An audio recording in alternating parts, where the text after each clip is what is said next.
I'm Laura London, and this is a special live stream edition of Speaking of Jung.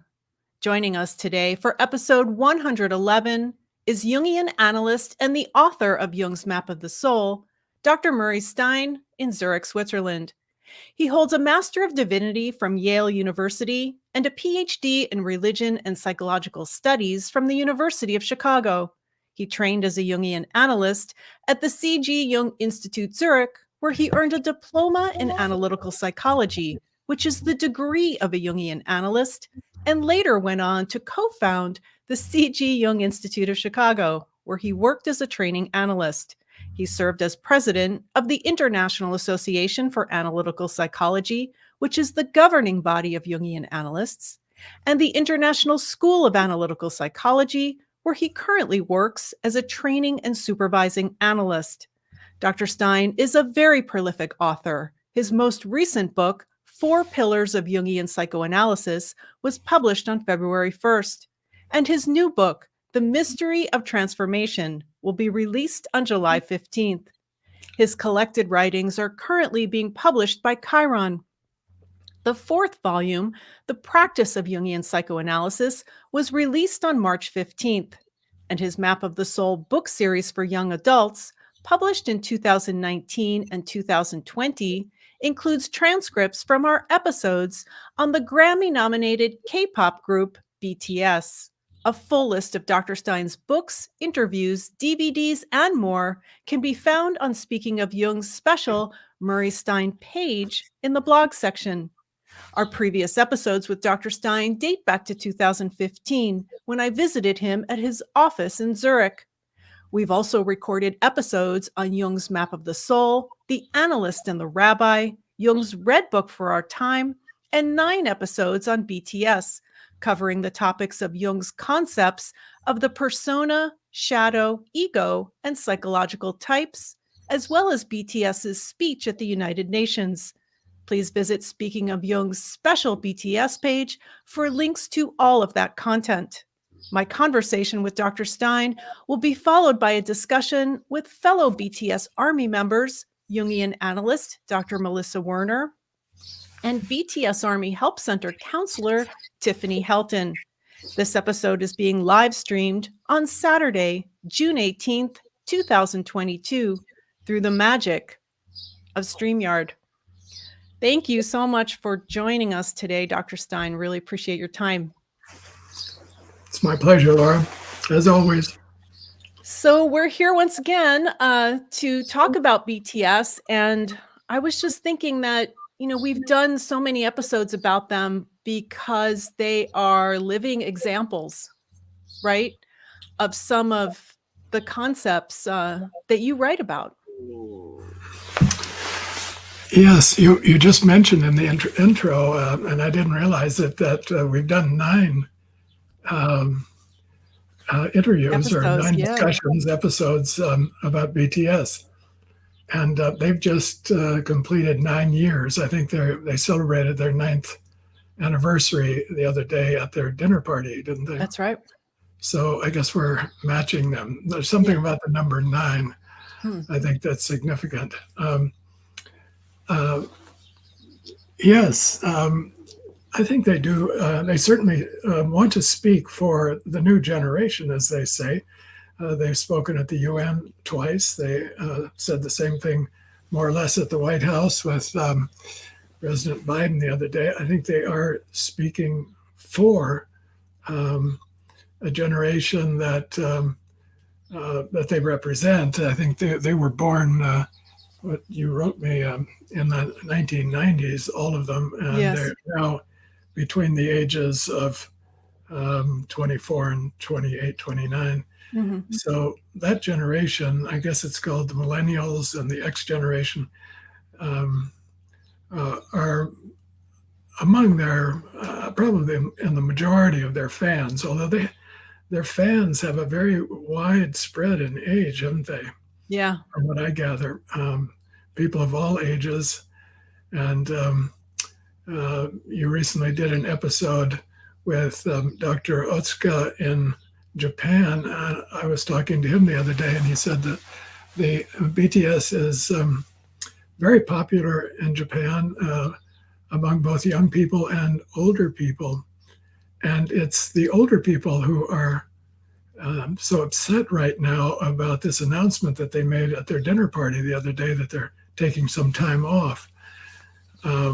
Whereas the younger people seem to understand that's something one has to do, and seem to understand a little better the nature of psychological development and forming an identity in the first half of life, which is what we're looking at, right? And what they're doing right now. Mm-hmm. You said that the older generations are more upset about their announcement. Seems That's so. what he told me. I hadn't thought of it that way before, but I think the fan group, the Army, and their fan base are very attached to them, and they're very attached to the Army, and you can see that in everything they say and do. They're always mentioning their devotion to the Army, their respect and their appreciation for the Army. And I think the Army has been a kind of container and support system for them, and a booster, a big booster, and a protector. And in my mind, they've acted a bit like a family, extended family, or a great mother, in this protection and support aspect. And that I was thinking that parents often get upset or worried when their children begin to break out of the stage of their development where they're at home and taken care of, and you can keep an eye on them. And now they're off to college, or they're in the military, or they're going on an adventure on their own, and the parents get upset. The siblings understand it, and they cheer them on. So that's the way I was thinking about that the Army is a kind of parental unit, and very protective and nurturing and supportive, and now worried, what's going to happen to them. Yeah. That's interesting you mentioned that, because they got together, I think it was actually back in 2010, the group started forming. So they were what are considered trainees with the company, the record label, the management company, I'm not sure what to call it. And so they left home. They, at a young age, were no longer living with their parents. They were living with each other, and of course, the management company's staff. But maybe that has something to do with why they are so attached to the BTS Army. For those who are not familiar, their fan base is called the Army. And I like to preface it with BTS Army because here in the United States, we have an actual army. A lot of countries do.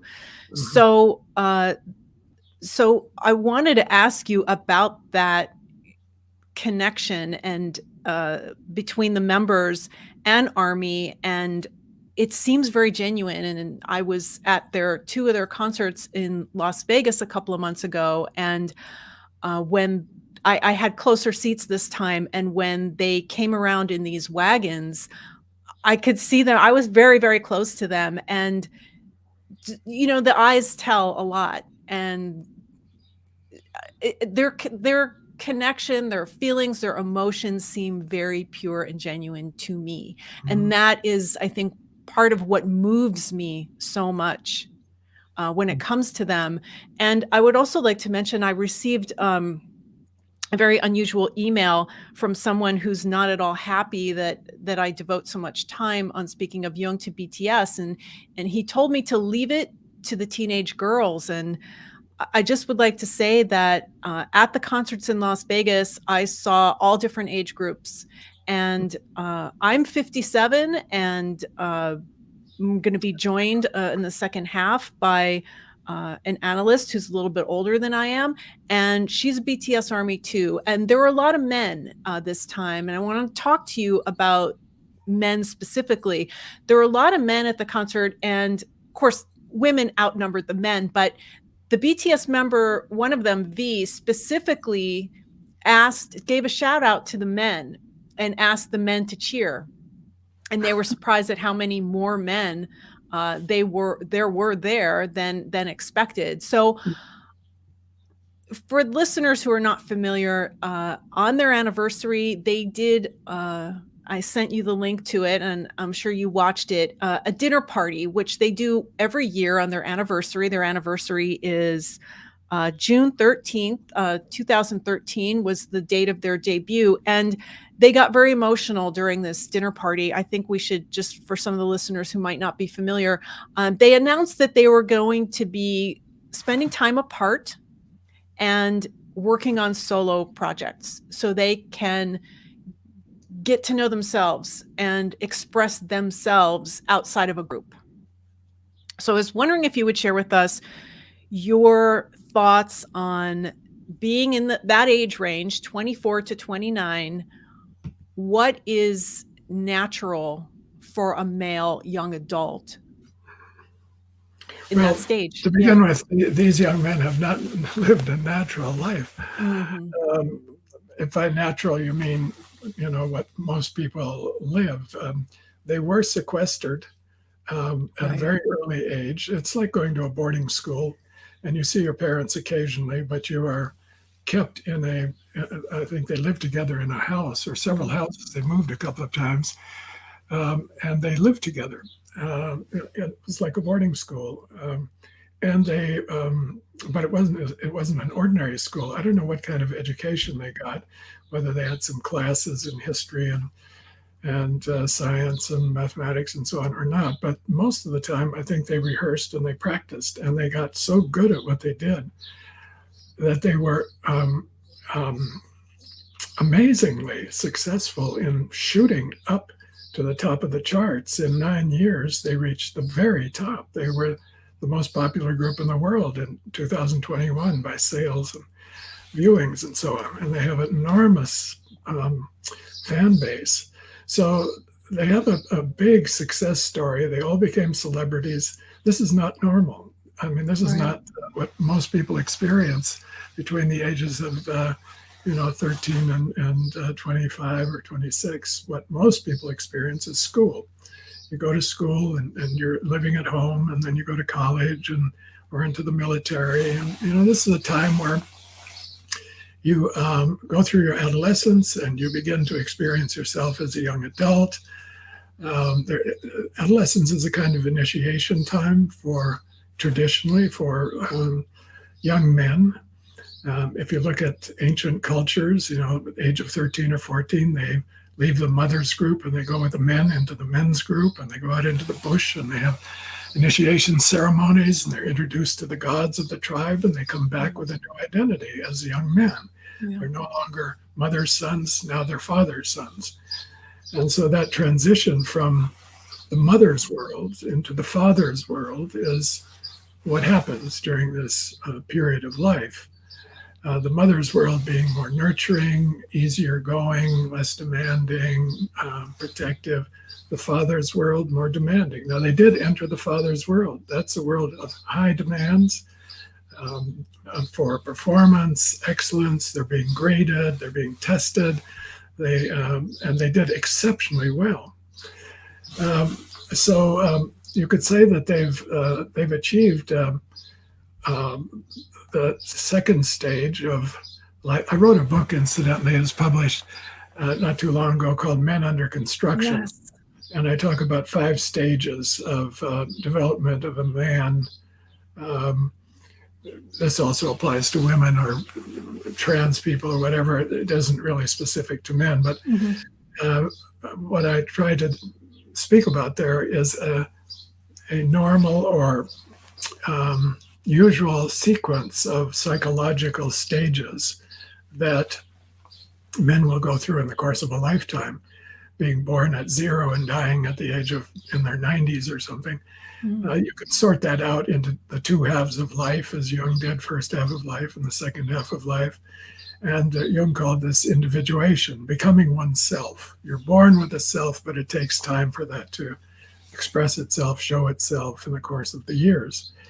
And so by the time a young man reaches the age of late 20s, 30-ish, they will have ordinarily entered into the father world, will have found a vocation, a job, a career, the beginnings of a career. It's exceptional. These young men have already achieved a huge career and celebrity. So it's uncertain what they're going to do from here. The thing they haven't done, or that we haven't seen at least, is to achieve intimate relations with a chosen lover, beloved. And typically that begins in the adolescent period. You know, you have a boyfriend, girlfriend, whatever. Nowadays it can be same sex or same gender or other. Yeah. But there is that experience of intimacy. And for most people, that is quite important in forming identity and finding yourself located in a specific place in life with maybe with a partner or even a family beginning, children by that age. That is left out of the picture. And what they talk about in this dinner party, which is very interesting, we could spend a lot of time going through that line by line, but it flows, and it wasn't carefully scripted, clearly, if you read the transcript. Yeah, not at all scripted. Yeah. But I'm sure they knew what they were aiming for, what they come to talk about. And so they start out sort of joking around, it's party atmosphere, let's eat. And then they start talking about their differences. We aren't all the same. And at this point, they've been allowed, I guess, to find their own homes and decorate their own living spaces. So they're not living together as they used to. And they talk about the different ways in which they've decorated their houses. A few weeks ago or months ago, we had a program on typology. They all took the Myers-Briggs Type Inventory, MBTI. And there you could see them sorting themselves out by typology. Some are more introverted, some more extroverted, some were thinking, some were feeling, and so on. And so they're sorting their differences, and they're starting to see that they aren't just a single unit, which is the way they've been treated all this time. The way I've looked at them, they're 7 in 1. 7 is a prime number. You can't divide it by anything but itself. And now that prime number is coming into a different kind of focus. You're getting 7 ones instead of 7, a single unit. You're getting 7 individual pieces that have gone into that unit. And so they talk about that, their differences. And then they talk also about having lost their way. Right.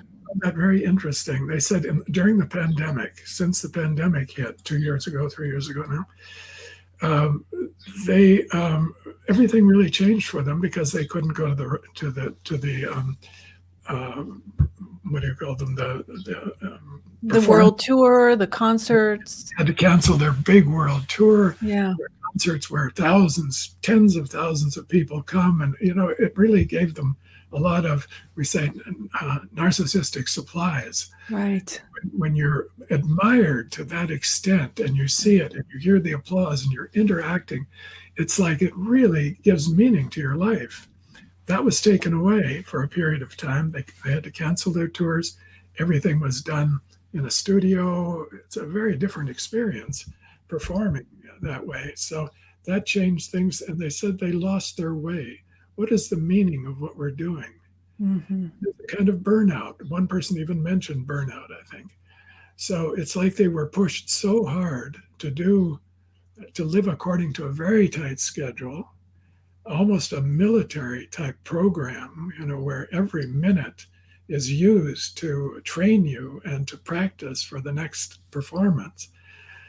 And then in the free time, they had other things scheduled. Some are taking language lessons, some are taking Pilates, doing various kinds of things. Right. And they're getting tired of it. And so there's a kind of burnout, and they say, we've lost our way. What is the meaning of this? All of that points to a kind of crisis. So they find themselves at 9 years at a crossroads. And they say toward the end of that, and this was the startling announcement, I think that really upset a lot of people about what's happening now, is that they're taking some time off. Yeah. As you say, they're going to do some solo work, some are going to do solo performances. Some want to write their own songs. They want to write their own lyrics. Who knows what they'll do with this time? But they're not going to appear as a group for a period of time. Mm-hmm. And so that feeling of being so connected to the group that everything you do as an individual has to be tied in to what the group thinks and wants. You're very restricted. Who knows what else is going on in there, in the way of direction and pressures to perform in a certain way, do certain numbers. And they want to break out of this container. These are animals who want to leave the circus. They want to go into the wild. They're tired of being in the cages. They're tired of being trained by other people. And so they're at a crossroads of, we would say, individuation. They're going to become more individual now. That doesn't mean that they can't stay in the family. Children leave their families and form another kind of relationship with their siblings and their parents and so on. But it isn't going to be what it was in the first 9 years. Now, when you come to the 10th year, you've made a decade, and you start thinking, what happens after that in the next decade? What it look like when they celebrate their 19th anniversary. Yeah. What will it look like looking back from there? It will be different from the way it's been till now. Till now, they've been a single unit, tightly organized as a group. They're going to be much more individual. How that will play itself out in their musical lives. If you look at other groups that have come to a crisis like this, like the Beatles, for instance, they really went their separate ways and didn't come back together again. They became soloists or lived a very different kind of life from what they had done as a group. This may be different. BTS may very well come back together as a different kind of group with perhaps solos built into their numbers, or one can imagine all kinds of things. The thing about the individuation process is it's so unpredictable. Okay. You have stages, they're typical, but what happens within those stages is so dependent on circumstances, on synchronicity. Somebody appears in your life suddenly, an anima figure. This was my fantasy, okay? RM is traveling. He's going somewhere. He comes on a trip to Europe. Say he's in Paris or something. And suddenly he meets somebody who is different from anybody he's ever known before. Strikes him as, this is the one. Okay? Then you have an anima experience. That comes next in the program. The anima follows the development of the persona and the ego and the shadow and all that. Once you've done that work, and to some extent they've done that, they're certainly aware of it, they've sung about it. When the anima appears, it's a whole new ballgame, in the sense that what is being tapped in your psyche is a much deeper level of meaning and need and attachment. It's different from being in a family where you're they're a family. They want to even get, they said in the dinner party, they want to get tattoos on their fingers or something. Yeah, and they're doing them now. They're really doing it. Some of them got them, yeah. Yeah, and it's different from a sister. The anima is a kind of sister, but she's much more than a sister. An anima is a goddess. And when you're involved with a goddess, you're taken into another realm of fantasy, another realm of meaning. And you're often isolated from other people for a period of time. If you look at Odysseus, I wrote a book called In Midlife when I was about their age, just a little older. I was in my early 30s when I wrote that, and it was based on some of my own experience at about their age. And I went through early midlife crisis, a divorce, and meeting another person who was the one, and all of that business. And the anima experience at that age now, it's different from an adolescent girlfriend or boyfriend. At that age is Jung says it's your fate. You have met your fate. The anima is your fate. Now, it can be a man or a woman, but that anima experience changes the course of your life, for better or worse. You can lose yourself in it, you can find yourself in it, but it's very unpredictable. And in my book, In Midlife, I talk about Odysseus's journey back to Ithaca when he leaves Troy, and it takes him 10 years to get back home. In that period of time, he has a number of meetings with anima figures, and one is Circe. Yeah. And Circe is a goddess who lives on an island. She's a witch. She can turn men into swine. But Hermes teaches Odysseus how to deal with her so he can have a relationship with her without getting turned into a swine, without losing his identity, losing himself. So if you're clever and you're lucky and Hermes is with you, you spend a period of time with the anima and you're out of circulation. Men drop out when they meet their partner. Their former friendships change. Yeah. And their friends say, where is old Freddie? He used to come and play cards with us every Wednesday night. He doesn't show up anymore. Oh, he's with his girlfriend now. He's with a woman. They're engaged. She's got other plans for him. They're looking at apartments. They're traveling around the world. So you become very tight with this other person that you've projected the anima onto. That could happen to these young men. You don't know what will happen to them. Yeah, and I would like to ask you, let me just jump in here. I think that is a sensitive subject among ARMY, is them having, the members of BTS having those types of relationships because they haven't so far, or at least they've kept them private. They've kept them very private. Yes, fine. And it's very difficult to see a 29-year-old man who's not, had some type of intimate relationship. It's only natural. And now the Korean culture is very different. That's very different from the American culture here in the United States.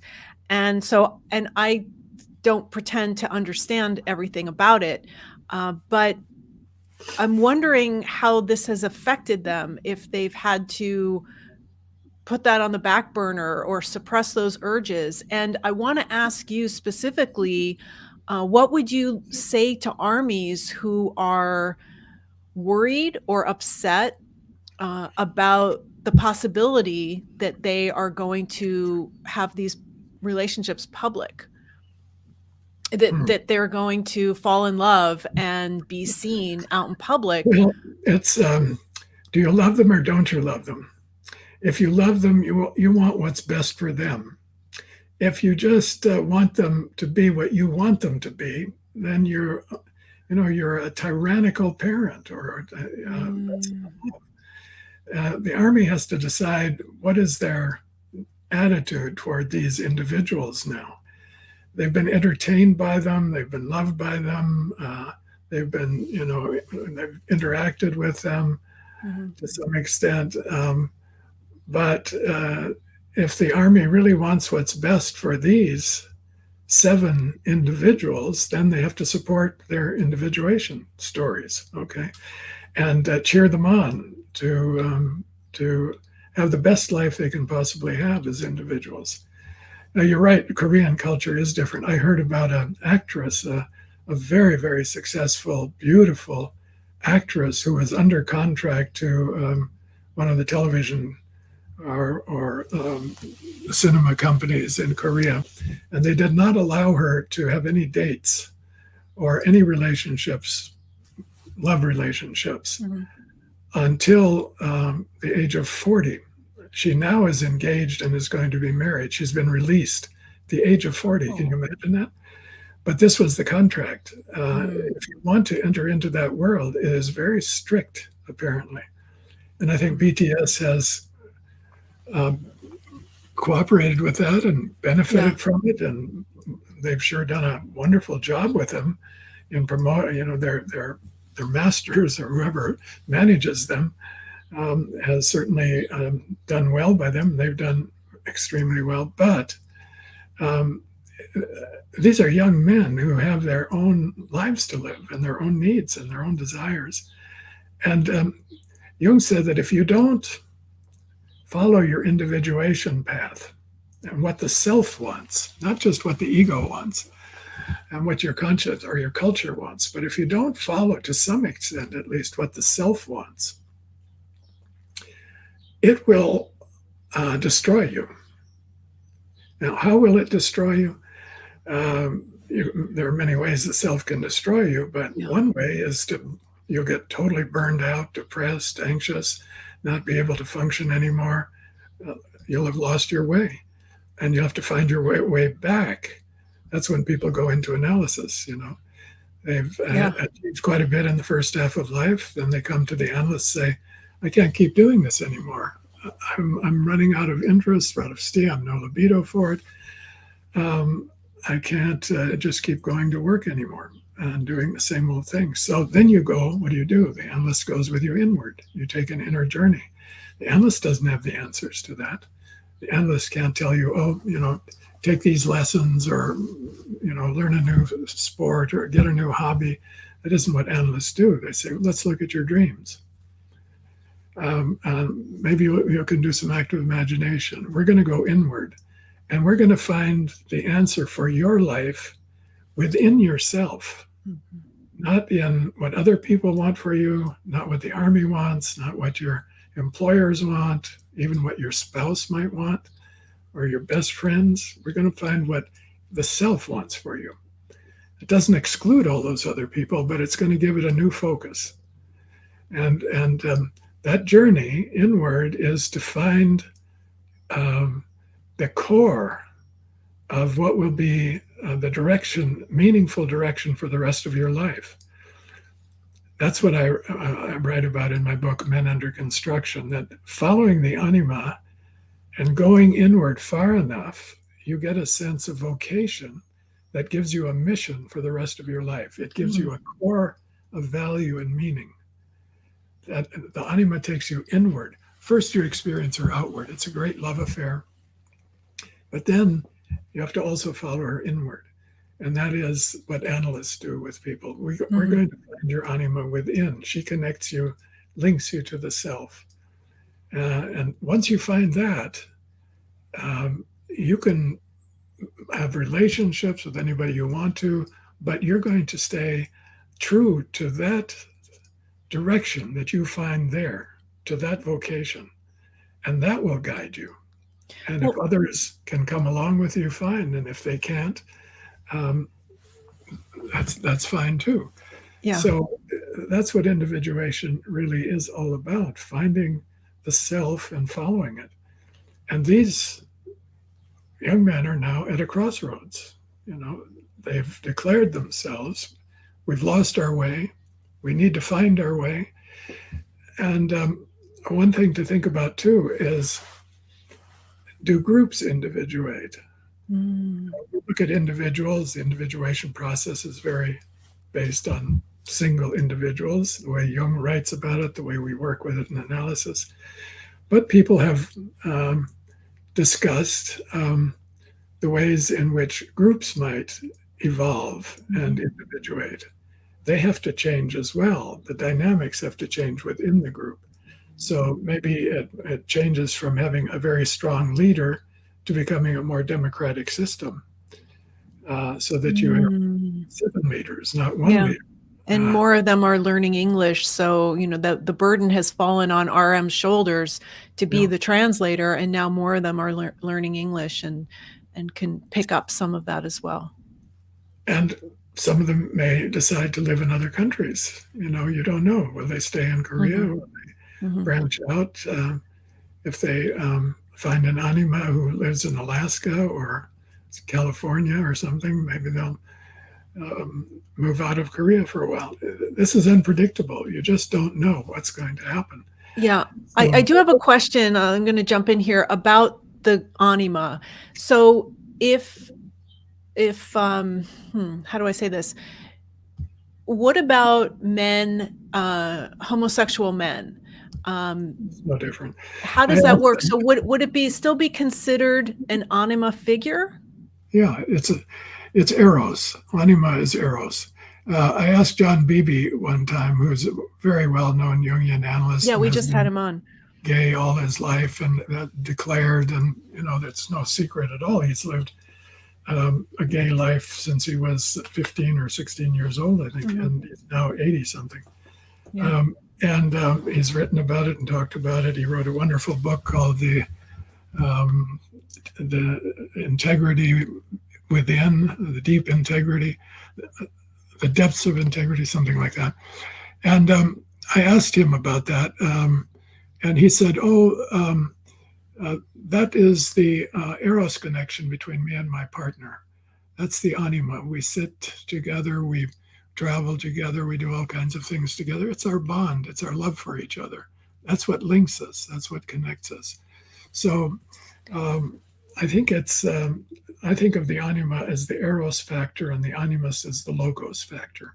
We all have both. So it's a man's inner feminine nature, and that can be that can show up in the outside world as a man. Yeah. Yeah. Well, it can be projected into a man who fits the picture. We have these inner pictures that we don't know about, and when we find that person, we have a certain experience with him. It's a very deep bond. It's a kind of kinship we find with him. Jung writes about kinship libido. When this unconscious bond suddenly appears or gets activated, and it's a two-way thing. It's possible to fall in love with somebody who doesn't fall in love with you. Right. That usually doesn't work out very well. Oh. But when it's mutual, when you meet my inner figure and I meet your inner figure, I'm your animus, you're my anima. And then at another level, my anima likes your animus. It's like thinking about my mother marrying your father, something like that. Okay, would they get along? My anima and your animus. But the animus is the mind element. When you see a couple together, it can be a very superficial, very exciting, very sexual, coupling for a period of time. But if the animus factor, which is the conversation, the search for meaning together, doesn't enter into the picture, the couple won't work. The search for meaning, you say? The search for meaning, and if you can't have a good, meaningful conversation with your partner, you're in trouble. And people have told me about this, married for a long time, we have nothing more to talk about. There's no meeting at the animus level. The animus is logos. It's meaning, thinking, spiritual activities, art, the higher level functionings.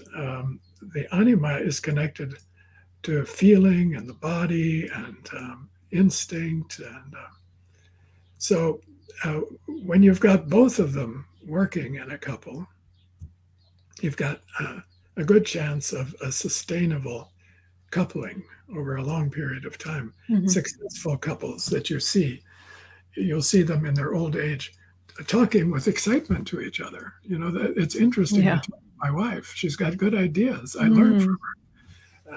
And she learns from me. And so that's a part of the relationship that is very important. And with these young men, I think they're very intelligent. It sounds like they can speak well. They show themselves to be, really on the upper levels of IQ attainments or abilities. And if they find a female or a male partner who can share that with them, as well as this other eros level, that's going to be a very powerful incentive to couple. And the couple creates problems for the group. Men's groups break up because men in them start coupling. Now, if that couple is flexible enough, let's say, and the man can rejoin his men's group for a period of time, maybe go on a trip, maybe go bowling or play cards or go do something together. Men like to do things together, go hunting, go fishing. Then the men's group can sustain itself. But if that couple is really intense and there's jealousy and possessiveness and wanting to please the other, it really breaks up the group. So groups have a hard time surviving this coupling episode in their lives. And that's bound to happen with the BTS members. They're just of that age when they're ready to meet a partner and get intensely involved with a partner.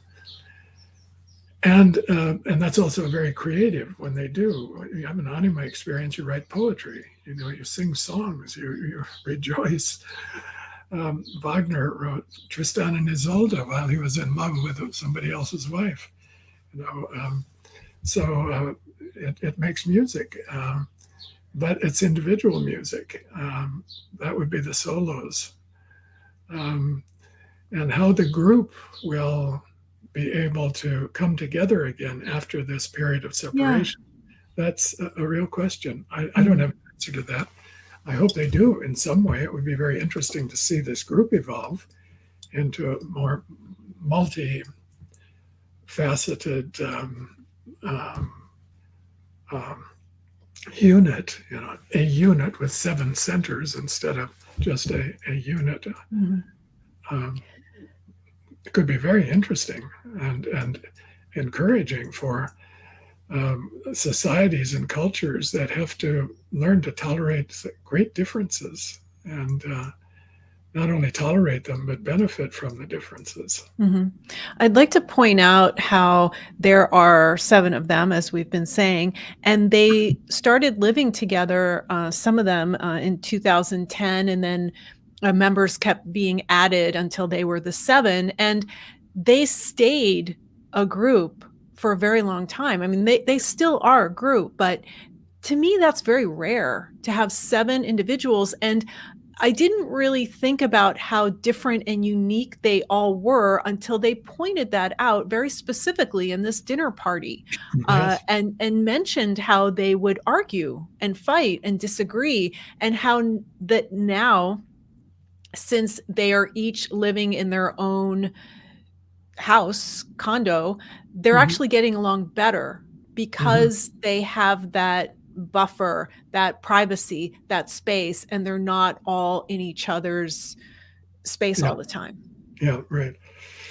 And that can become, so they can it can become like a collegial relationship. I have good relationships with my analyst friends in our society. We each have our own partners, our own lives, and we come together at meetings. We work together on committees. We speak the same language. We sometimes gather for pleasurable occasions, birthdays, and so on. And we work together. It's a working group. It's a good working group. And it does benefit from some separation and distance. I think if you're living together, like in monasteries, where the monks would live together for many years, the atmosphere can sometimes get very bitter. The conflicts aren't really resolved. The envies, the rivalries, the jealousies just fester. And the way they deal with them is through meditation and prayer and trying to rise above that level. But if you talk to abbots of monasteries, you'll find out that the atmosphere in those places can be very negative and nasty. because they are living in such close proximity to each other, even though they might have their own individual rooms or cells, but it's very not just living, community. yeah, not just living together, but also working together, practicing together, singing together, Yes. singing together on the same song, Yes. and not being able to, Yeah. to express themselves. I had sent you some notes about persona, which I'd like to ask you about, because with this anniversary and the release of this new album, which we haven't talked about, Proof, Weverse Magazine has released interviews with each member, one every day for the past week. And something about the member V's interviews struck me, because he used the word persona a lot. Mm-hmm. And RM actually used the word persona too. Let's start with that. When this album was released on June 10th, leading up to it, during the promotions, each member released a short video explaining why they chose the songs that they chose, because Proof is 3 CDs. The second CD has songs that each of the members chose. And RM did choose his intro persona, his song on the persona, and J-Hope chose his song about ego. You and I have done episodes on each of those songs, and I will provide links to those episodes in the description here below. And RM said that in the end, he found that all of these personas that he's been shifting between, are all me. He said, and I think the members and our army who stayed by my side, no matter which of the me's I was, are my proof. So he talked about having these different personas, who he is as an individual, who he is as a family member and a friend, and who he is in BTS. So they have been using that word persona a lot more, and it's, I think, causing some confusion. Like, okay, who am I?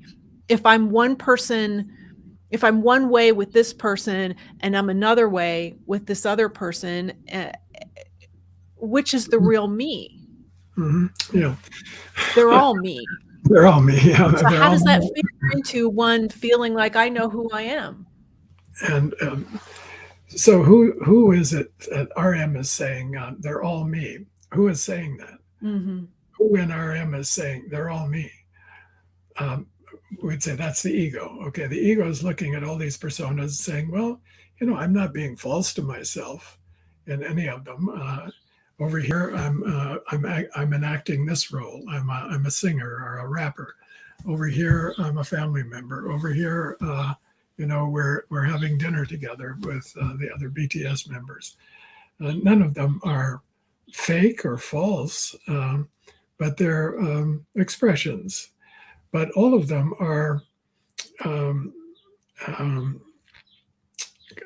constructions. We could call them, it's a bad word, constructions, but they're ways in which we interface with others, with other people. Okay, Mm-hmm. We can't help wearing a persona. Even if, some people say, I don't have a persona because I'm casual all the time. I don't comb my hair. I don't wear any makeup. I don't like persona. Well, that's just another persona. Okay. So you're in the casual mode. Right. So you can't get away from it. It's how you present yourself. But what Jung said was none of them are speak for the whole personality. So sometimes the differences are extreme between who you are in public and who you are in private. If you're a judge and you walk into a court in a gown and everybody stands up and you sit down and you play your role as a judge, that's a persona. You're playing a role. You've been given that role and you play it to the best of your ability and you feel it suits you and you like doing it and it really expresses a part of who you are. you're a judging sort of person, rational, you like to do this kind of work. It's not false, but it's clearly given. Every judge is playing more or less the same role. Entertainers are like that too. You know, they walk down the red carpet. They're all playing roles. I'm an actor now. Now, when they go home, when the judge goes home and sits down at the dinner table, and there's a 2-year-old screaming at the dinner table, and the wife is exhausted, and he's tired, you know, he's not being a judge anymore. He may judge them, but he's not wearing his gown. He's a father. He's a husband. He has to pitch in. He has to wash the dishes. He's out of his gown. He's out of that role, but it's another role. He stepped into another role. We all have many roles. Actors sometimes have a problem. You know, they're very good at adopting roles, at mimicking. So they're given a role. Okay, you're going to play Hamlet. Okay, and you play Hamlet for 6 months. Every night you're playing Hamlet. And when you come home, after a while, it's hard to get out of that role. You really become Hamlet. You start thinking like Hamlet. You assume that role in the rest of your relationships as well. Actors do sometimes have a problem stepping out of the role after a certain moment because it's so convincing and they've gotten so infected by it. Even in our very amateurish play, the Analyst and the Rabbi, John Hill played Rabbi Beck. That was wonderful. And he's a very good actor. And before the performances, I'd watch him, and he had to take a little time out, and he would pace up and down. He said, I'm getting into my role. I'm getting into my role now. So then he goes on stage and he plays Beck, and then it takes him a while to get out of his role. So it's important after the performance to have a meal together or do some things together to get back into the rest of your life, because this persona can take over for a period of time anyway. And you're very influenced by that persona in the rest of your life. Now, what has happened to these young men is that they have been given a role. You are performer. You are BTS. Here's what you are to look like. We're going to dress you. You know, here's how you're going to dance. And you get all this acclaim and all this celebrity. It's very infectious. You become infected by it. Yeah. Now, there's a danger of identifying with the persona. Jung writes about that in 2 essays, volume 7 of the collected works, 2 essays in Analytical Psychology, if anybody wants to read about it. The danger of identifying with the persona is that you become nothing but a social self. There's nothing behind it. There's no other person there. When RM says, I am all these personas, there's somebody else saying that. So he's not identified with them. He stepped back. He says, here they are, but I can say I'm all of them. There's a distance there. And that distance is very important to maintain. When you're in the role, you give yourself totally to it, but after you are done with the role, you have to be able to step out of the role to find yourself in a different way. That's your ego. You find your ego, your way back to that I in you that isn't just your social self in any of its manifestations. And not get lost in the acting. And when this kind of celebrity happens, it's very tempting to use it, but it's also a tremendous burden. You can't go out in public without being recognized, and the paparazzi are after you, and everybody wants a selfie with you, and it's a tremendous burden to be that famous. So one of the comments that V made in his interview with Weverse magazine, he was asked, and they're excellent interviews. I will provide links to them in the show notes and in the description. They're very in-depth. He was asked, could you tell me something about your BTS persona? And he said, I don't think I can define it in one phrase. If we look at me like I'm a tree, then I think you could say I have thousands of branches. So would you describe a persona that way? I wouldn't. No, I You don't know wouldn't. Okay. what he has in mind there, but I think what he's saying is that he plays different roles. Yeah. There's a single unit, that's Mhm. the tree, and it has, branches go in different directions. So now maybe he's dancing, maybe now he's singing, maybe now he's in the background, maybe now he's in the foreground. So those would be the different expressions of that tree. But the whole tree itself would be, I guess, the persona. I mean, it has different aspects to it.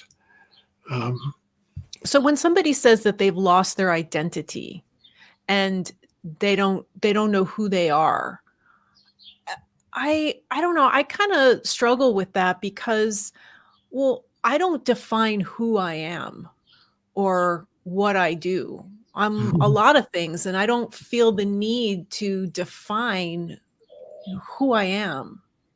No, it's better not to define what you are, not who you are. Mm. The first experience of psychotherapy that I had was in a group, and it was actually in a church in Washington, D.C. called the Church of the Savior. That's where I learned about Jung for the first time, actually. This was in 1967, 68. And they had a number of quasi-therapy groups or sort of raising consciousness groups in the church, and I joined one of them. And its title was, "Where Am I? Where am I?" And I found that to be a very good question. If you ask, "Who am I?" you'll fall down a rabbit hole. You can never get to the bottom of it. And it's a lifelong question, I suppose. And you can only begin to think about it when you're pretty old and looking back. Who am I? But what am I, or where am I?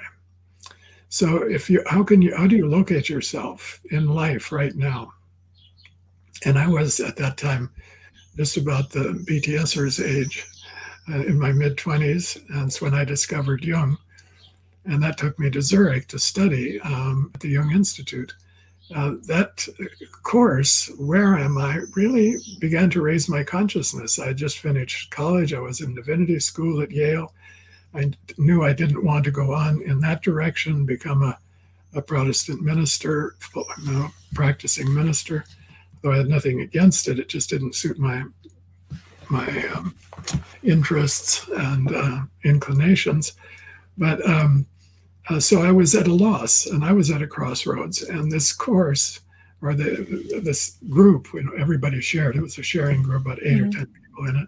Everybody spoke freely, with a very good leader, very open, a woman who really was an excellent leader of the group. And it made me reflect on, where am I? And then the question comes up, if I don't know where I am, maybe I should start thinking about where I want to go, and really reflecting on it, but looking back at that stage, which is what they're doing now. They're looking back. 9 years we've been together. They're celebrating that. It's an anniversary. And we aren't going to go on like this. We've been very successful. We're very happy. We love the Army. We feel guilty. They said, we feel guilty about doing what we're doing. Yeah. That means you're betraying the mother when you feel guilty about individuating. You're betraying the mother and the father. You're leaving home, Right. and you feel badly about it. It isn't that they've had a bad experience. It's that they need to do something else now. So at that moment, where am I would be a very good question to ask. And that's what they are asking. And then out of that reflection, and having some freedom to explore, they're going on a journey now. They're going to explore. They're not programmed now. Now what? And see where your individuation inclinations will lead you. Follow. So we have come up on 1 hour, and I wanted to. I'm going to bow out at this point, and thank you, Laura, for this opportunity to Thank you. think about BTS again at this very significant moment in their history. And it would be so interesting to follow what comes about after this. I really appreciate you taking this seriously enough and appreciate your time, the amount of time you've spent going over this and talking to us and all of the BTS Army about it. And I will, I mentioned your new book that's being released on July 15th. That's in about a month from Chiron Publications. We will be giving away a copy on Twitter that week on July 15th. And they are actually announcing it today. So I don't want to say too much about the book, but I'll post a photo of the cover and some more information about it soon. So thank you again for joining us, Dr. Stein. And I am going to remove you and bring in our next two guests. But first, I would like to tell the listeners a little bit about who we have up next. Melissa Werner is a Jungian analyst in private practice in Birmingham, Alabama. She holds master's degrees in both early childhood education and community counseling, as well as a Ph.D. in child development from the University of Alabama. In 2018, she completed her training as a Jungian analyst, earning a diploma in analytical psychology, which is the degree of a Jungian analyst, from the C.G. Jung Institute in Zürich. Her thesis on the feral children of the drug epidemic is currently being prepared for publication. This summer, she will be traveling back to Zurich to lecture at the Jung Institute on trauma in the lives of children of addicts. She will also be presenting at this year's International IAAP Congress for Analytical Psychology in Buenos Aires on her work on death and rebirth. You can learn more about Dr. Werner in episode 97, where we discussed our experiences at the 2021 BTS concerts in Los Angeles. Tiffany Helton holds a bachelor's degree in psychology from the University of Phoenix. She has been part of the BTS ARMY Help Center since 2018 and currently serves as their human resources manager. You can listen to my interview with the Help Center's CEO, Carla Postma-Slabacorn, in episode Q18 to learn more about their services. Tiffany joins us today from Marietta, Georgia. So I'm going to bring both of them on right now. Hi. Good morning. Hi. Hi. Tiffany, are you unmuted? Oh, I should be. Can you hear me? Yes, I can hear you. And make sure that everybody has other programs on their computer closed so that we have better latency. And I am sorry I didn't get to, there was a question in the live chat and Dr. Stein had to go. So maybe we can address this in a little bit, but I'd like to, I'm going to change some things around while you guys talk. And who would like to start? Melissa? Well, Tiffany, how should we go then? One of the things I will say is it's been very interesting to watch this journey from Army's perspective, because both Tiffany and I spend a lot of time in terms of the Help Center. And maybe, Tiffany, you want to talk about what the Help Center offered people when this first happened? Sure. So when, of course, those of us who were watching the live, excuse me, Festa dinner. The dinner party, yes. Yeah, we all kind of were in shock and awe about what was transpiring. I know myself, I work from home. So, of course, in between reading emails and watching what's happening on the screen was just kind of a bit of a shock. And once it was over, AHC rallied together. We knew that there was going to probably be an influx of people just having all these different types of feelings about what was happening. So we kind of got together. We made sure that we had tried to have enough volunteers on hand in case we had an influx of DMs, as well as a volunteer and I did a Twitter space for an hour to kind of help Army just kind of discuss how they're feeling, give them some reassurance, let them know that we're here for them, and that they can reach out to us. And even if it was just to kind of vent, discuss what was happening, we were there. Okay. And to let them know. Sorry, I just want to jump in. When you say AHC, you're referring to the Army Help Center. And I just want to make sure for the listeners, they know how to get to what you're discussing as far as reaching out to you guys, that this is through Twitter, right? Yes, this is okay. I'm through sorry Twitter. I interrupted you. No. That's perfectly fine. I'm nervous, so I tend to ramble. So I'm glad you did.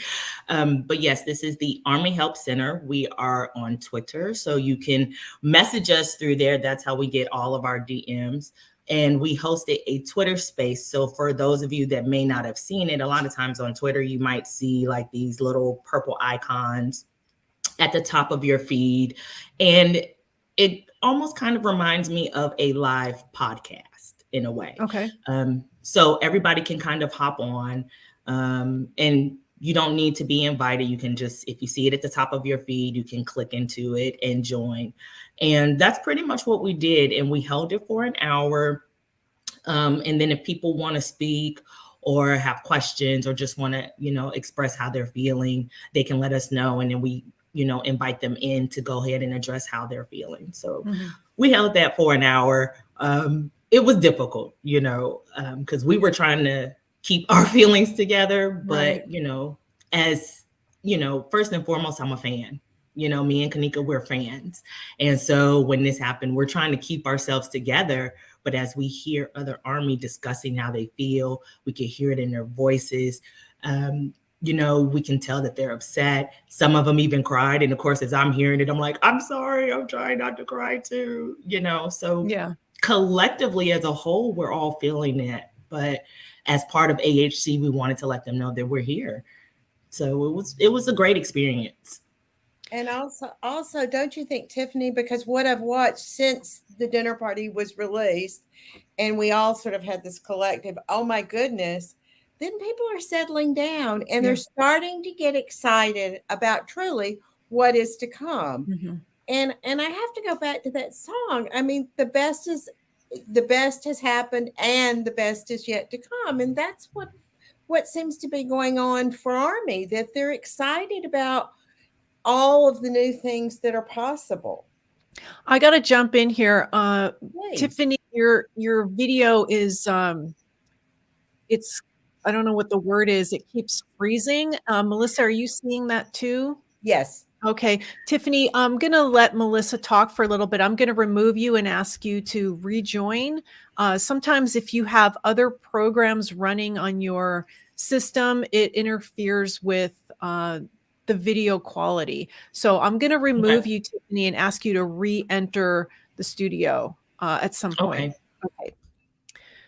So, Melissa, I'll have you talk. Okay. One of the things I really was really shocked about in the dinner party is the whole idea that some of the members talked about, I can't think.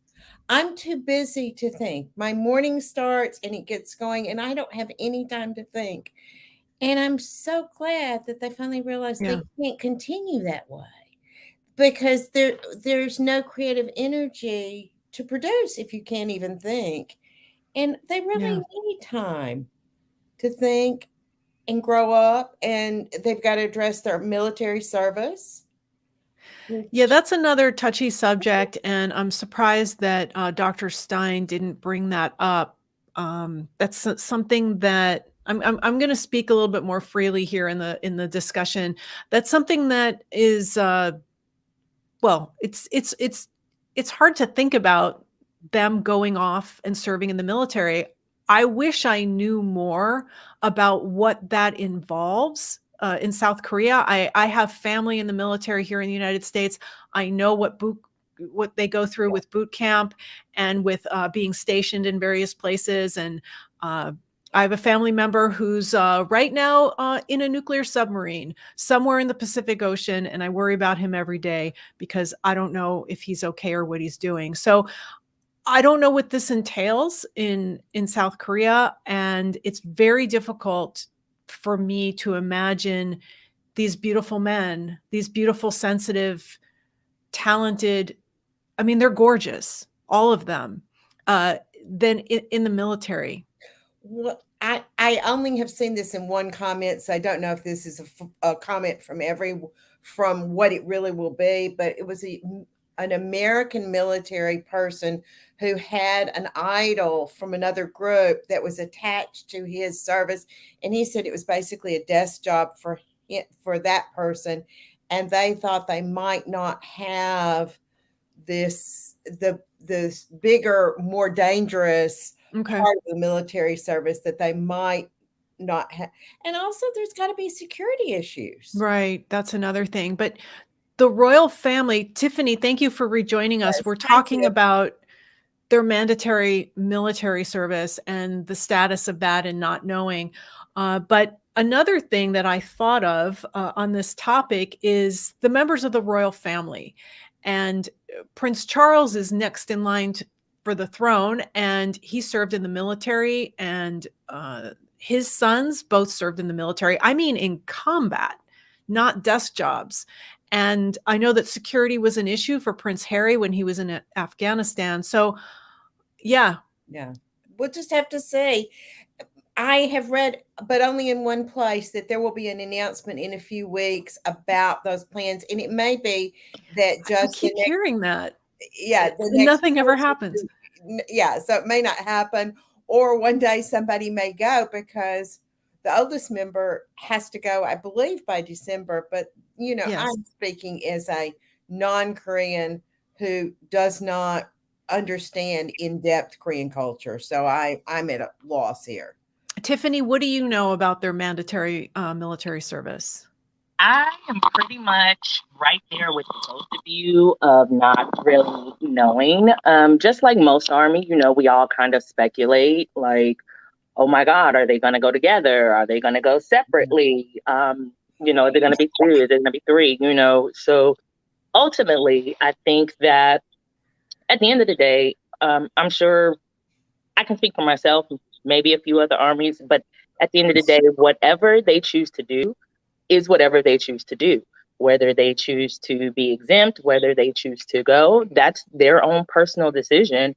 But is it a choice? Can they choose? My understanding is it's not a choice, and the legislation that was going to make it be a choice for them is, and we've seen this in other countries, the legislation is just dead in the water. It's not moving forward. I think it's like they're at a crossroads. It's like a catch-22. You know what I'm saying? Like, so you have this group who undoubtedly has brought billions of won to their country, that has helped increase travel and tourism and helped to, promote the export of more Korean products, so to speak. Yeah, so whether it be the movies, the clothes, the skincare, the music. Right. So you have this group that has kind of helped to expand that out into the world. So the question is, from a business standpoint, do you let your money makers, disappear for, not really disappear, but be gone for however long? Or do you keep them and let them continue to generate revenue for your country? So I think that's kind of where it is. And, right now, since it's up in the air, they really have no choice. They will go if they're called upon. So I think the members do have some kind of say, like if the government's like, hey, we're going to go ahead and exempt you. You guys don't have to go, whatever. I think ultimately they'll do what's best for them. If they say, okay, thanks, but we want to fulfill our service as a Korean, let us do that, then can they really tell them no? You know what I'm saying? Like at the end of the day, can you really stop someone from doing their service, doing what they feel is right in their heart for their country and what they have grown up and is part of their culture? Yeah. And I worry about if they are exempt as a group. Tiffany, if they are exempt as a group, what do you think would there be any backlash? Of course. Yeah. Of course, because then everybody, not to, getting into this, that's the one thing I don't really enjoy about being part of the fandom is a lot of the fan wars, right? Because Yeah. then everybody's like, well, if BTS can be exempt, why can't so-and-so be exempt? And why Right. can't so-and-so do this? Or you're setting unrealistic expectations for these other groups. Why does it have to be that way? And ultimately, anybody can achieve whatever it is that they want. The question is, does your group want to do it? Ultimately, that's really what it boils down to, is do they want to do it, and do they have the will and drive to do it? BTS did it. Their fan base, the Army chose to help with that. And I feel like that has a lot to do with it. So instead of arguing and fighting amongst each other and each fan base or whatever, propel your group, help lift your group, because that's what it, to me, that's what it's all about. It's about loving your faves and helping them succeed and do what do what they wanted to do, because you care for them. You want to see them happy. You don't want to fight and spend time fighting with other groups or other fan bases. Army's busy trying to help, perpetuate BTS and what they stand for, and the self-love and the positivity. Right. So one of the things you mentioned, Tiffany, is this whole idea of love. One of the most, to me, hardest and most important Jungian concepts is this idea that, and it's not just Jung, but if you love something, you have to let it go. You have to let it be and live. And if you don't want it to change or move, that's power. That's not love. And where power exists like that, love's not possible. And certainly it is hard but that's what I think I see Army doing, is moving into, well, if we really love them, we have to appreciate whatever this next step is going to be, what is yet to come.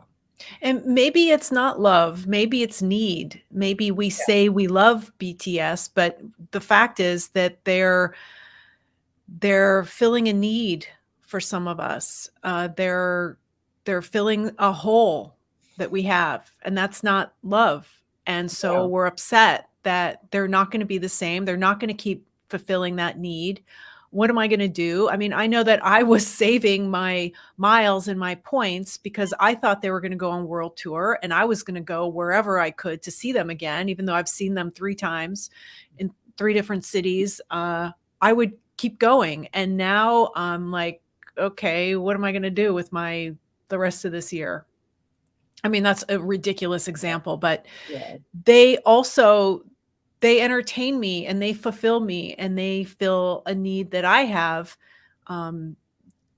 So I don't want to go too far into that, but that, Melissa, what you're saying, that is an ideal, right? That is true love. What if this isn't exactly love? It's something else. So, well, if it's something else, it's going to be destructive to BTS in the end, because one of the things they clearly said in the dinner party was, we can't think anymore.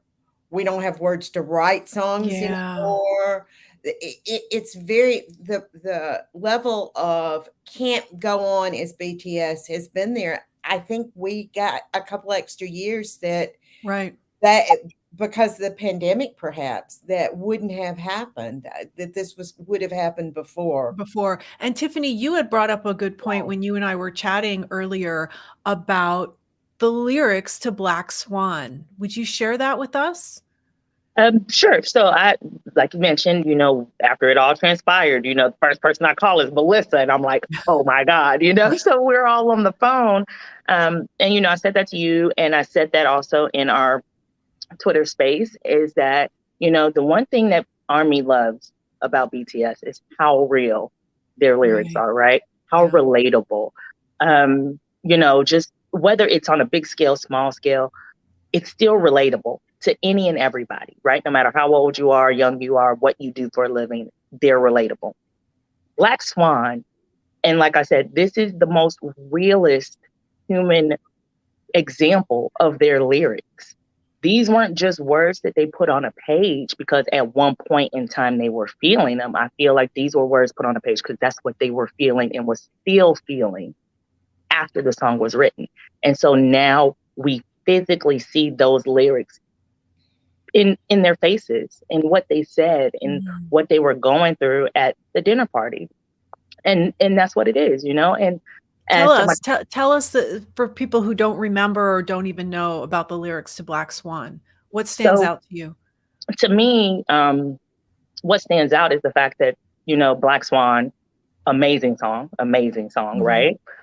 But it's about what if something that you love, what if you no longer have the love or the passion for that thing, whether it is music or art or dancing or writing or singing or just your everyday job that you used to love, right?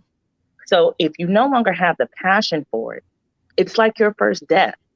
It's that integral part of you that now is kind of dimming, that drive that pushes you forward to continue to do what you love most. And that flame is starting to go out. That candle is starting to get smaller and smaller and smaller. And that wick is starting to just get down further and further and further the more you keep it lit. And it's so odd that I'm using a candle as a reference because I have tons of candles in my house. But that's what it reminds me of. You don't burn, when you get candles, you don't burn it all day, all night, right? You blow it out, you save it, you relight it, And to me, I feel like this is what they're doing. They're blowing out the candle on season 1 so that they can, get back to it, revive it. And when they light that candle, that fire, it's going to be just as bright. It's going to be just as wonderful, but they're going to have way more life experience to write about. Right. And that's the biggest thing. We love them because their lyrics are so honest and so real and so relatable. And above anything else, for me, I don't want them to turn into other groups where they're just superficially writing things that they really have no full concept of or a full grasp of, to where I can no longer relate, And as somebody who's an older ARMY, a lot of people think that those lyrics can't relate to us. You know what I mean? Like, it's very relatable even to people in their 30s, 40s, 50s and seasoned, okay? But they're relatable. We've all gone through that where we're stressed at our jobs. We want to quit. We doubt ourselves as parents, as mothers, as fathers, as, children to our own parents. And we feel that. So I for one, is as shocking as it was, because we're all like, what is going on? What is going on? But I love an artist who can truly say how they feel and execute that, because as ARMY, we tend to follow their lead sometimes, right? So, yeah. Well, go ahead, Melissa. I'm thinking, have you noticed that already the pictures are more open?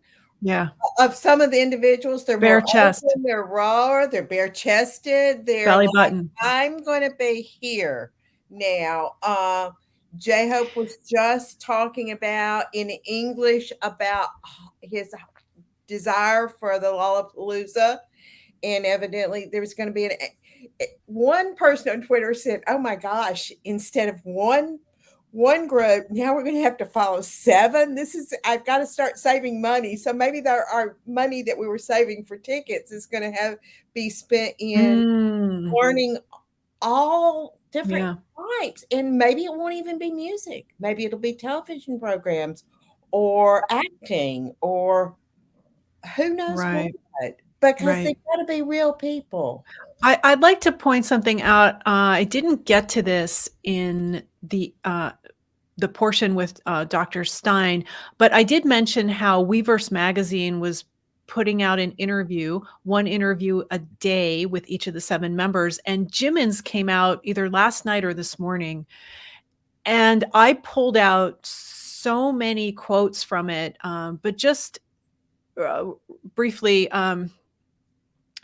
Well, he talked about taking a breather. He called this a breather.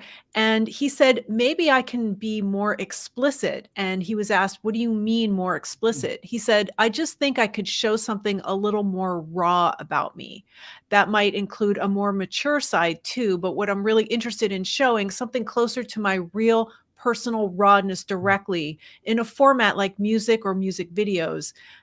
And he also mentioned how some of the older members have already dealt with some of the darker material on their solo mixtapes. So he wants to move in that direction, and that he feels like he had been all this time trying to deny something. And he also mentioned staying faithful to his calling. So these guys are either reading Jung or listening to Speaking of Jung, hopefully, or not. So your thoughts on them now showing a more mature side of themselves? How do you think ARMY's going to react to that? I think ARMY's starting to pull it together and react beautifully. I pulled up something, and it was a letter to BTS from an ARMY person that should we just continue to tell them thank you for being true to yourself and moving forward. They have to move forward. I have to move forward. Yeah. For me, going with my passion about BTS was one of the ways that I moved forward, and it looked awkward. I'm a grandmother. It looked very awkward, but I had to go forward because that's where my passion was calling me. So it's going to be fascinating to find out where it led me to Tiffany. It's good. And you, Laura, it's going to be fascinating to see where they get pulled toward. They get called to, and they'll make mistakes. And we're going to have to live with their human mistakes just like we live with our own. Mm-hmm. One of the things I appreciated in the dinner party that was said, they were talking about putting out their solo material.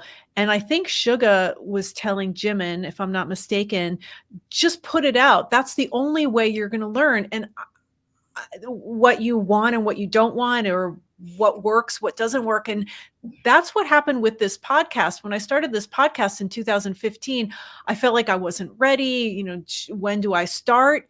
And then I got to the point where I thought I have to just begin and then go from there, learn by doing. Absolutely. I think that, honestly, I am so excited to see what they come out with, especially for our vocalists, because they haven't really delved into that aspect. You know what I'm saying? Like, we know June has done it. We know Yoongi has done it.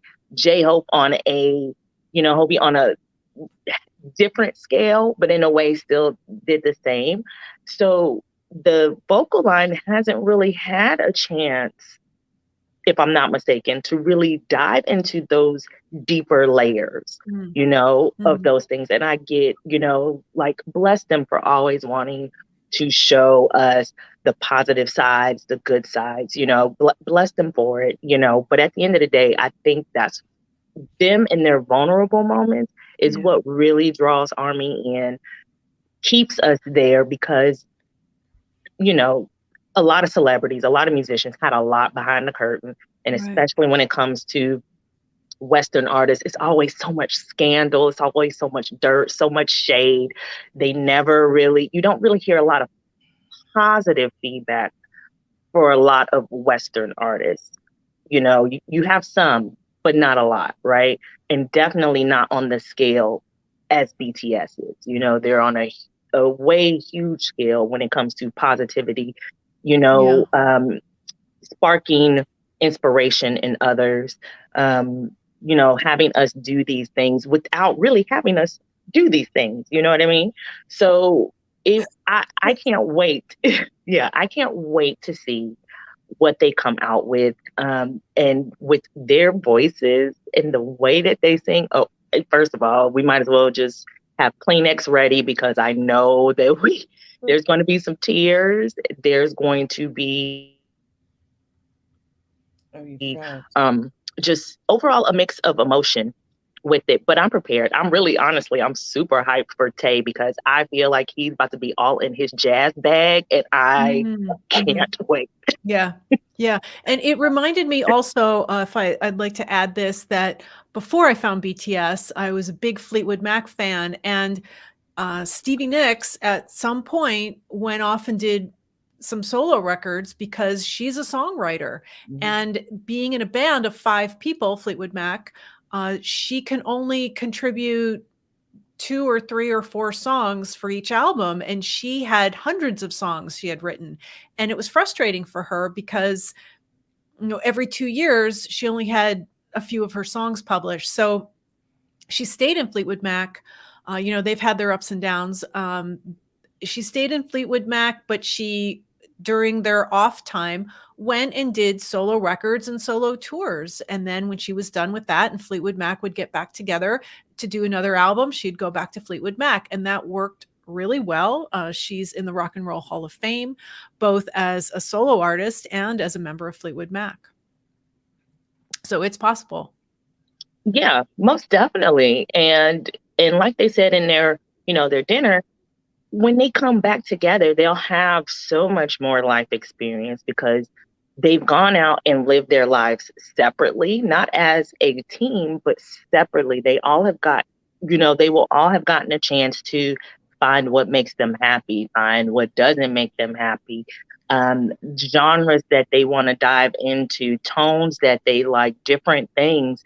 And when they do get back together, they all are going to have different life experiences that they can pull from that still can be relatable to those average Joes like myself, So I'm super excited. I can't wait. Like I said, I'm more excited for the vocal line only because I just want to experience and find out what they've been feeling, because you hear a lot from the rap line because, when it comes to hip hop, a lot of that is based on emotion. It's based on life experience and being able to say what you want to say and how you want to say it. Where vocally, a lot of times you don't have a lot of that. It's a lot of R&B, it's a lot of jazz, it's mainly a lot of love songs and I want you and the breakup and all this. Yeah. So to be able to hear from the vocal line from a quote unquote possibly mental health standpoint, or as you said for Jimin, to be able to explore the rawer sides of them and hear it done vocally as opposed to rap will be very interesting. And I just can't wait. Mm-hmm. I don't know if either of you were here when I asked Murray Stein about the potential of them having personal relationships and how we haven't seen that. And Melissa, as a Jungian analyst, what do you say to ARMY about the potential of them, having live their lives? And the beautiful thing is, if ARMY really thinks about it, and I think they are, ARMY is a huge 40 million or more fan base, but they're not people that they can't be frozen in time. If they're frozen in time, it will disappear anyway. BTS. And so they have to have relationships, and we're not going to be happy. Just like when family members have relationships, we may be happy, we may not be happy, but it doesn't mean we quit caring about them, because we have to, the things you love, you have to let go. I'm just typing into the live chat. We're getting some comments and questions. Okay. And Melissa, I know you need to go. Sorry, I'm calling you Melissa, Dr. Werner. Oh, no, please call me Melissa. This was a little bit of a more casual discussion. No, that's my thing on the podcast is it's a nod to Art Bell. Anyway, so I don't want to ignore everybody in the live chat because I asked people specifically to join us in the live chat. There's a good morning, a hi from Japan, a hello. I love how it's being explained. And then a gentleman whose name I can't pronounce asked if he could ask a question about active imagination interpretation.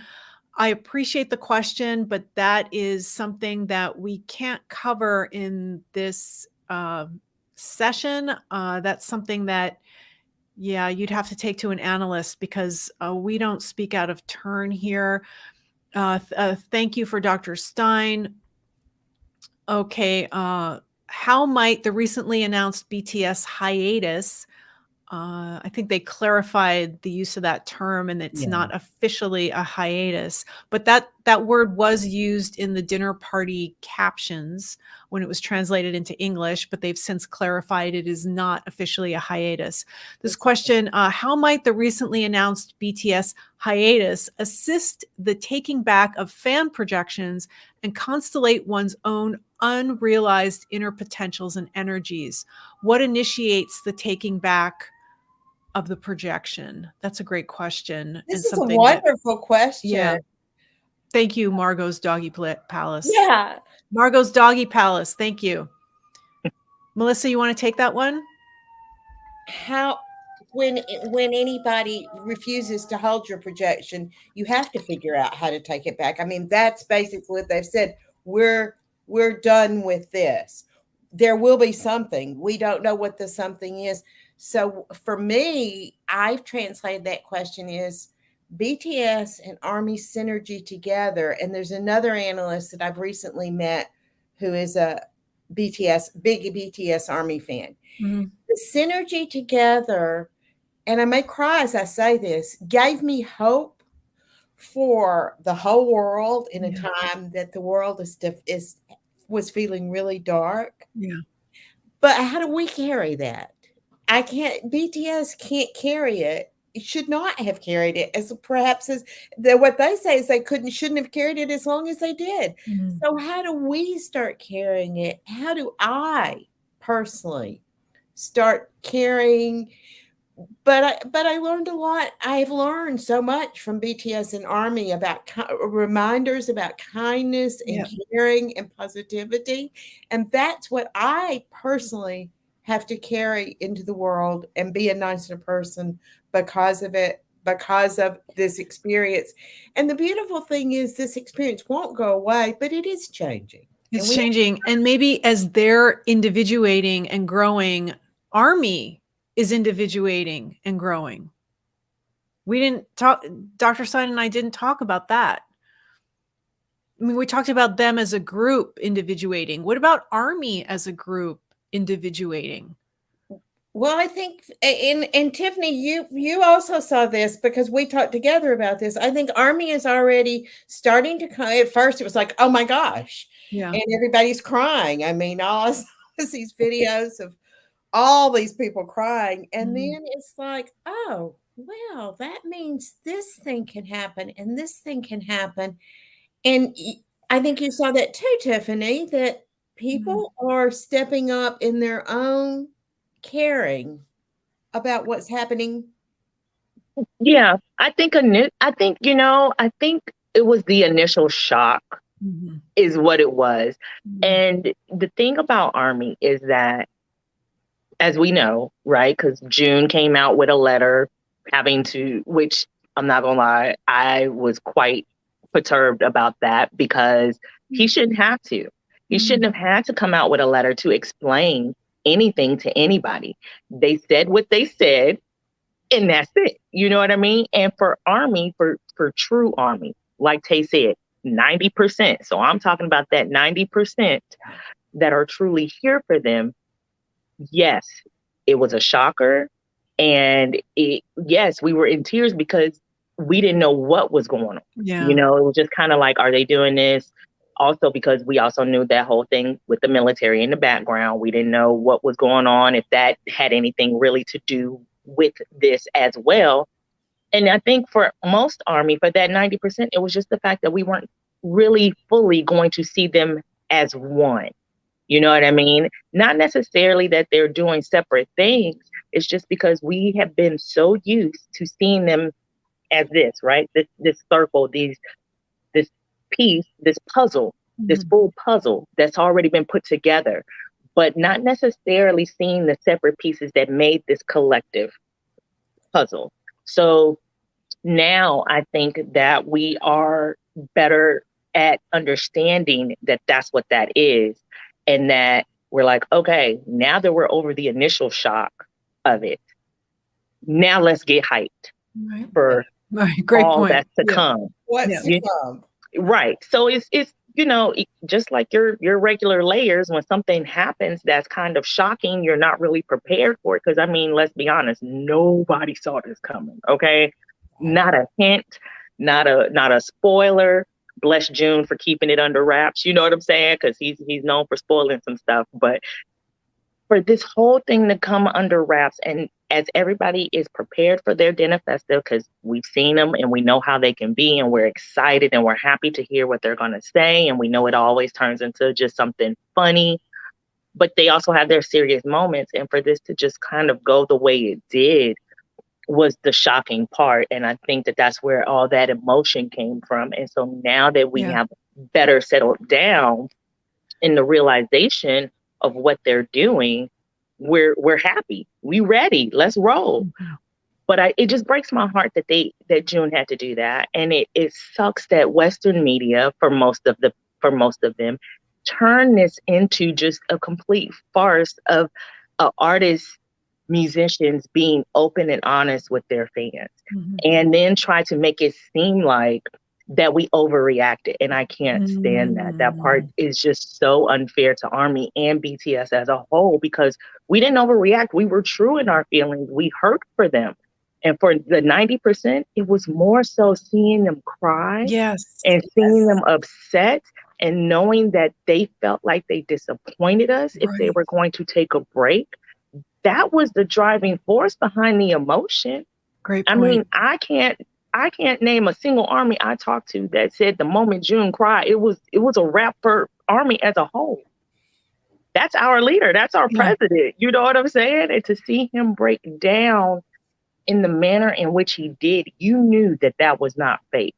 You knew that that came from his soul. That was deep. And then for Western media to just twist it and make it something that it's not was so hurtful.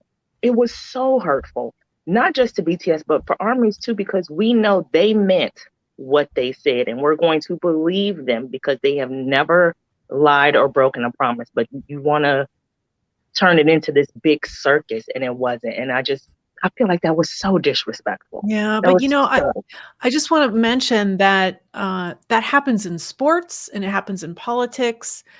It does. So the misunderstandings, the pulling out words to create sensational headlines, that's kind of the way it goes. But it is.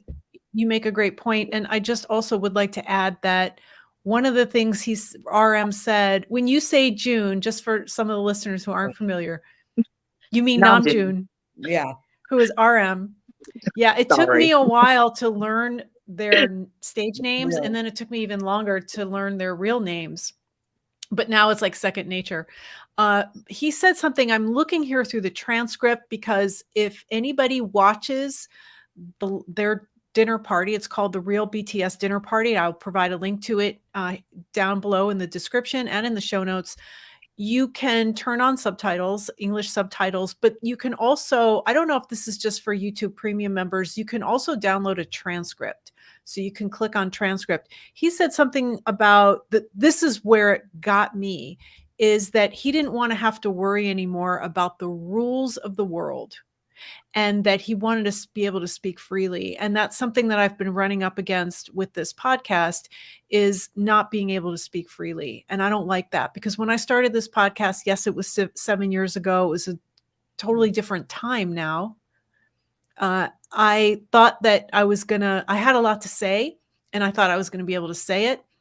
And as the years have gone by, I've become more and more censored. I'm censoring myself because of the consequences that can come about with being open about certain things. And I don't like that. And I think about it every day, and I struggle with it every day. So when he said that, not wanting to have to worry about the rules of the world when he spoke, and the look on his face, that's what really got me. So could we take some of these questions and comments from the live chat? I'm going to keep going here. It was beautiful to see the ARMY Help Center reach out to ARMYs on Twitter. That's from Shelly. I was there, Tiffany. It was a blessing. Thank you, Gwendolyn, for your comment. Thank you. Anna says, I am a bit late on the video, but hopefully I will catch up and have a question ready. Thank you, Anna. Image is Psyche says Elvis was enlisted. Great point.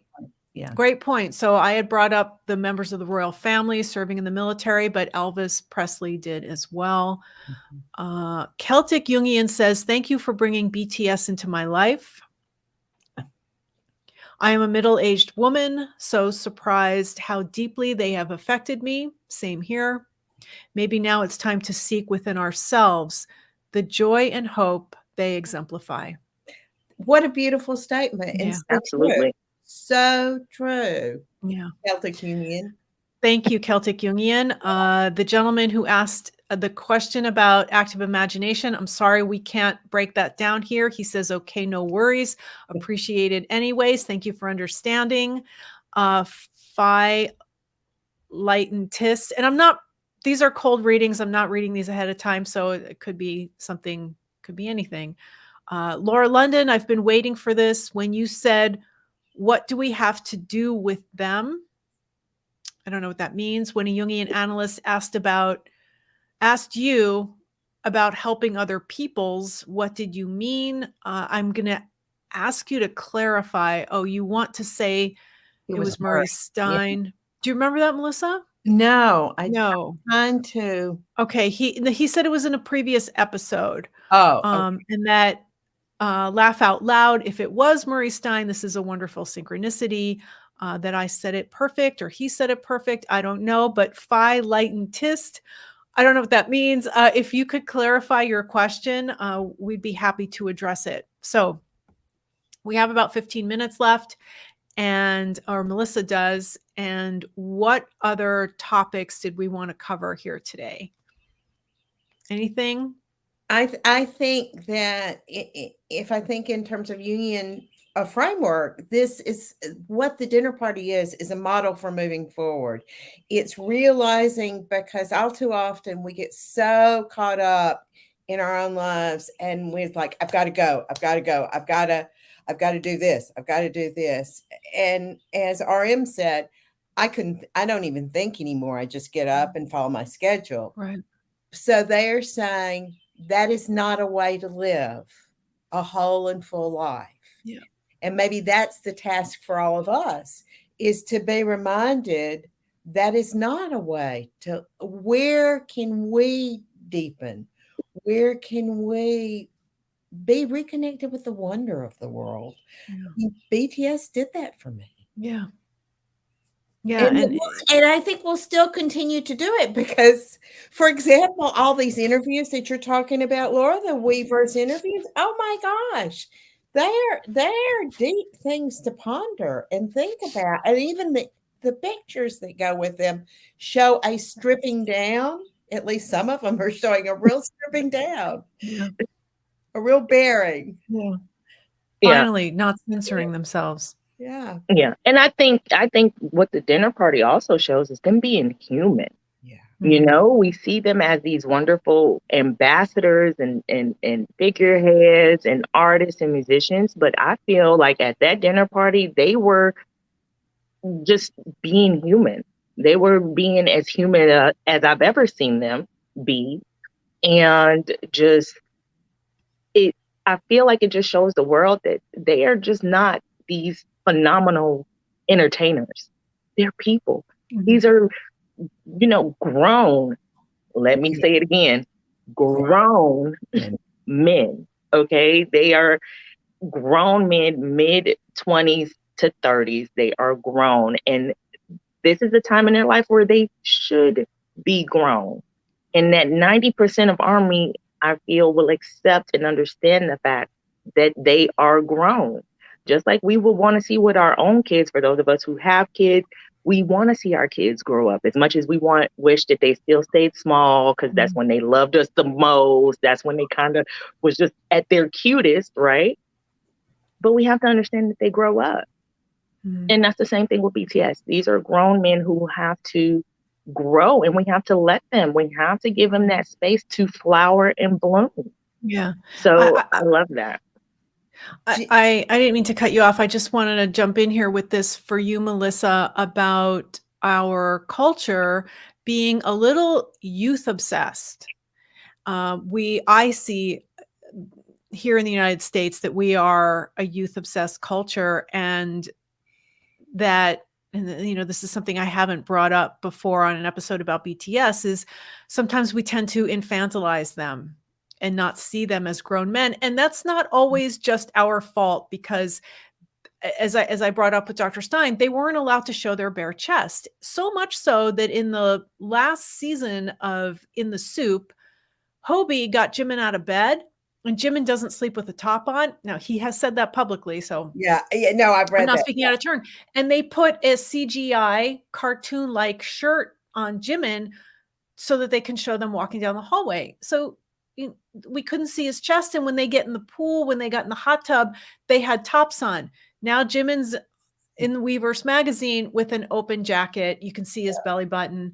But what would you say as a Jungian analyst about how we are youth obsessed and we're not so open to, maybe it's the realization of aging and mortality. We don't want to face that.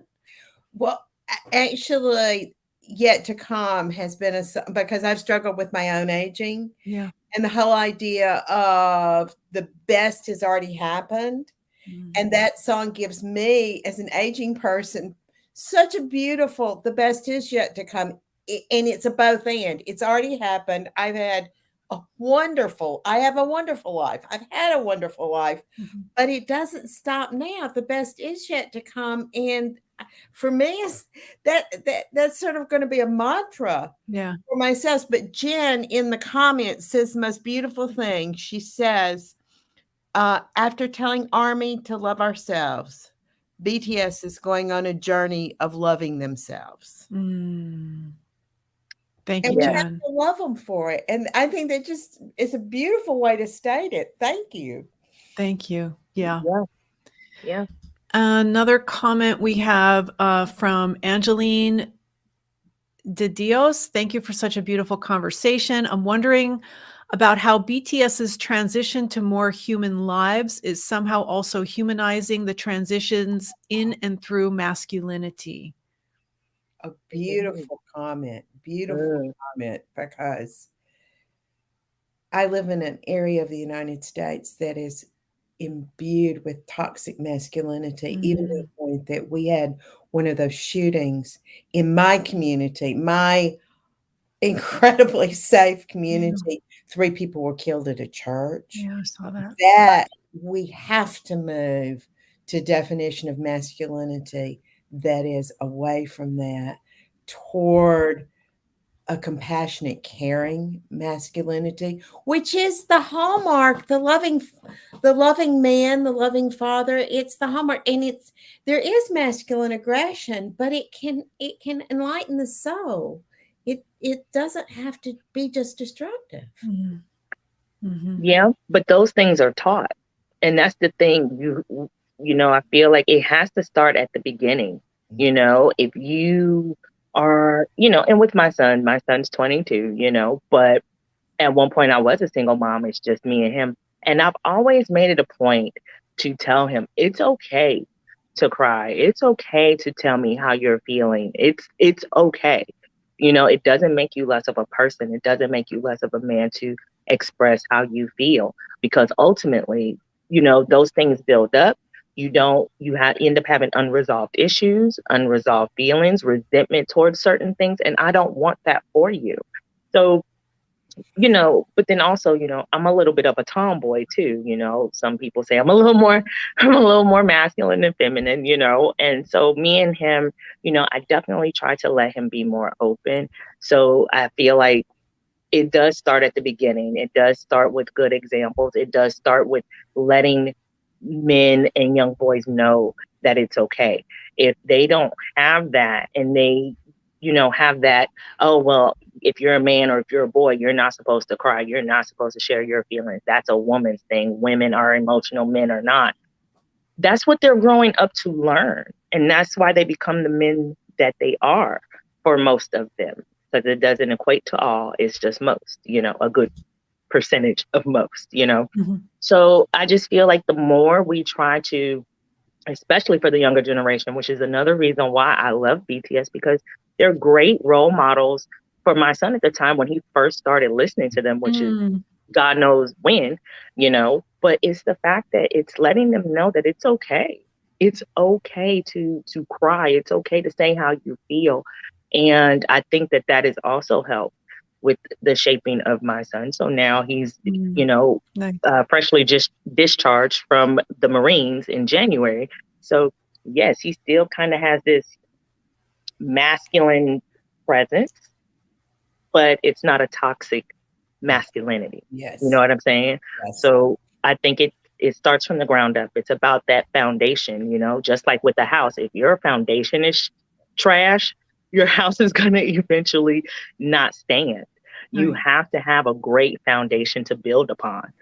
And I think that if we start there, or if the more generations start there, the better it's going to be. So. Thank you for your comment.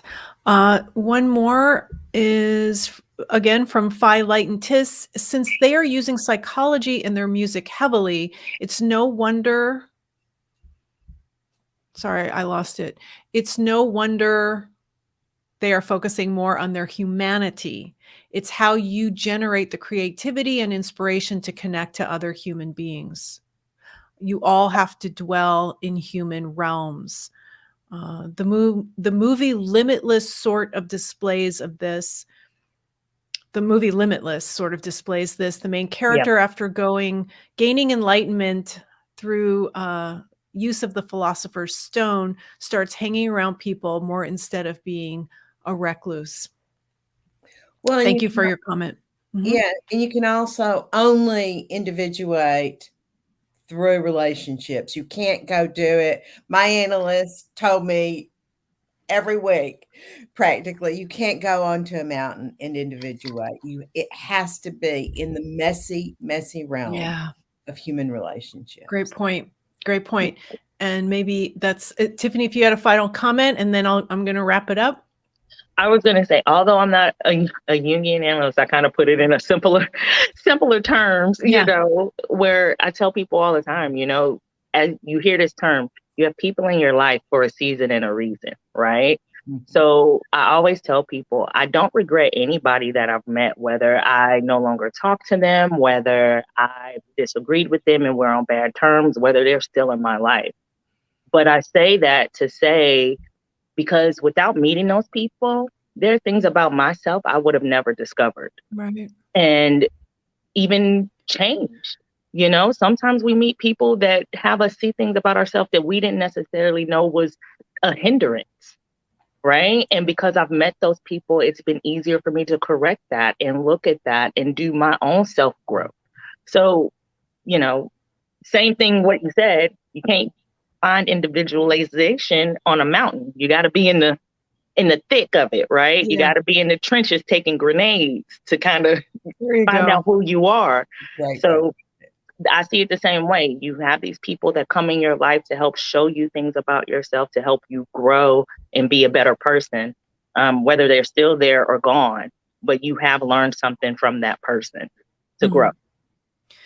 So I'm going to wrap it up here. I want to thank you both, and I'm going to read the outro really quickly. Please visit the website, Speaking of Jung, that's JUNG.com, for more information on everything that was discussed in this episode.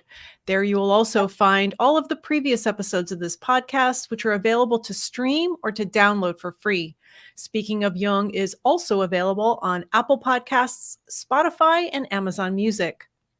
With special thanks to Dr. Stephen Buser and Jennifer Fitzgerald at Chiron Publications, to Liz Jefferson at Inner City Books, Carla Postma-Slabicorn at the BTS ARMY Help Center, to BTS and their entire staff, and to the BTS ARMY. I love you guys. I'm Laura London, and you have been watching a very special live stream edition of Speaking of Jung. Thank you.